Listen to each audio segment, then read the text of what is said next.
Well, from gas to groceries, consumer prices soaring 4.2% in April from the same time a year ago. That is actually the most since 2008.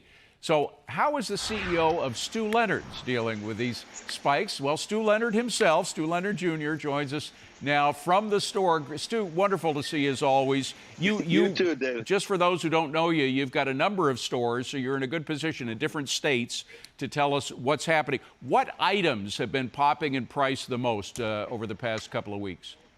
Well, David, we're a family business, and we're getting hundreds of deliveries every week from all these farmers and ranchers. I've talked to them. It's across the board. I've talked to ranchers out in the Midwest. We get our beef from. I've talked to our chicken farmers. I've talked to our dairy farmers, and they all say the same thing. There's three things that are driving this cost increase. One of them is no one expected this burst in the economy to happen like this. I was just in Dallas. I had dinner at Xavier's, and he said it was the best month he's had in 43 years at his restaurant. The second thing I'm hearing from all of our suppliers is the labor factor. The economists can say whatever they want about the stimulus check, but it is causing people to stay home. We hear of some chefs and stuff that are getting $1,000 a week between unemployment and stimulus to stay home. And so every supplier I've been talking to, the local farmers and so forth, they're at about 2/3 of capacity of the number of people that they want. And the third thing is just all the costs have gone up. I know we're exporting a lot of corn to China. It's driven double the price of corn up. And our dairy farmers, the cows eat like 40 to 50 pounds of corn a day. Wow. And he has 900 head at his farm. So his costs have gone up. But it's just, it's really the burst in the economy, the labor, and the cost. I'm just curious to unite this story of rising food prices and the story about the pipeline hack. Did that slow things up on your supply chain, this pipeline hack, and what happened in the past week?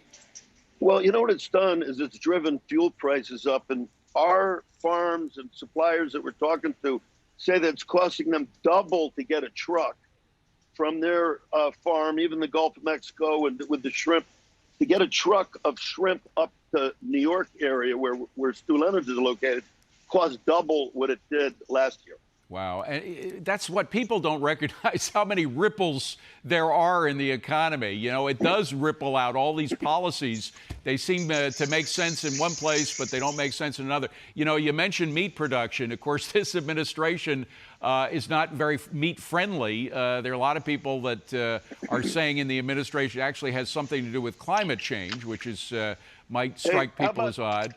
But how about this guy? Oh, man, that's a tomahawk. I love those tomahawks. I got one waiting for you, by the way. Right, that is a beauty.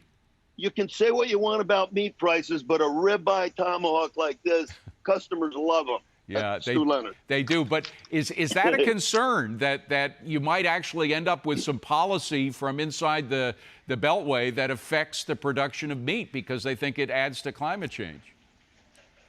It's possible. Those are, governmental things right now. I'm just talking pretty much on the ground what our ranchers are saying. And right now their feed costs have gone up, fuel prices have gone up, and they're struggling. And the other thing, everybody was caught a little flat-footed with this burst in the economy. We didn't expect this much business at this time. We sort of were thinking maybe in June or July, but not this early.